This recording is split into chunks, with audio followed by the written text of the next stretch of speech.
প্রধানমন্ত্রী মুখ্যমন্ত্রী বৈঠকের দিনেই পাল্টা কর্মসূচি কথা ঘোষণা করেছে বঙ্গ বিজেপির তরফ থেকে। তারপর আবার উল্টো দিকে মুখ্যমন্ত্রী, আমরা কিছুদিন আগেই দেখেছিলাম মুখ্যমন্ত্রী উত্তরবঙ্গ সফরের শেষ দিনেই সেদিনও শুভেন্দু অধিকারী একটি কর্মসূচিতে যোগ দেন, সেটি হচ্ছে উত্তরে উত্তরণের খোঁজে।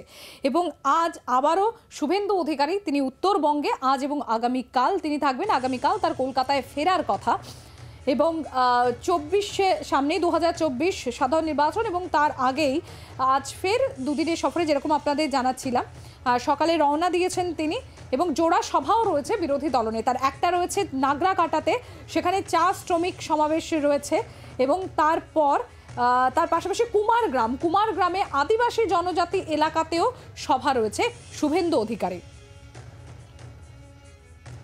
কমলাক্ষ আমাদের প্রতিনিধি রয়েছেন আমাদের সঙ্গে। কমলাক্ষ, জোড়া সভা শুভেন্দু অধিকারী। দেখো, আজকে দুটি সভা রয়েছে। প্রথম সভাটি রয়েছে বেলা 3টে নাগাদ, উত্তরবঙ্গের চা শ্রমিকদের বঞ্চনার প্রতিবাদে তার জনসভা।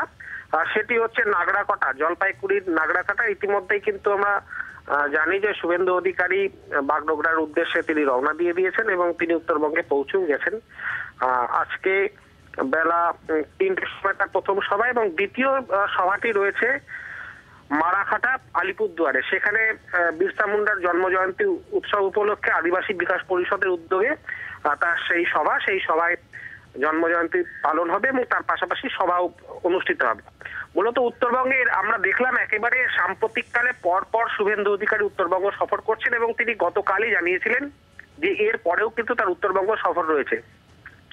একদিকে যখন প্রধানমন্ত্রী এবং মুখ্যমন্ত্রীর সাক্ষাতের সম্ভাবনা, সাক্ষাৎ পর্ব নিয়ে রাজনৈতিক চাপানোতর তুঙ্গে রয়েছে, রাজ্যের বঞ্চনার ইস্যুকে সামনে রেখে মুখ্যমন্ত্রী যখন প্রধানমন্ত্রীর সাক্ষাৎ করতে যাচ্ছেন, সেই সময় উত্তরবঙ্গের আদিবাসী এবং চা শ্রমিকদের বঞ্চনা নিয়ে কিন্তু শুভেন্দু অধিকারী সুর চড়াচ্ছেন এবং আগামী দিনেও উত্তরবঙ্গে তিনি দফায় দফায় সভা করবেন সেই ইঙ্গিতও তিনি দিয়েছেন।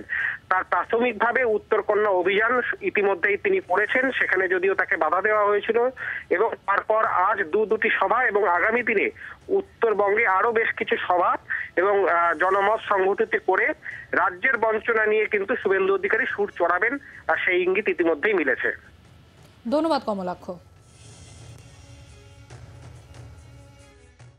12-14 জন নর্থ বেঙ্গলের বিজেপি বিধায়ক এবং বিরোধী দলনেতাকে কিভাবে একজন সাধারণ এসআই উত্তরকন্যার সামনে 30 মিনিট ধরে কার্যত আটকে রেখে, যাকে বলা হয় হিউমিলিয়েশন, নির্যাতন যাকে বলা হয়, সেই কাজটা করেছে। বাংলার আওয়াজ, বাঙালির আবেগ, জি 24 ঘন্টা।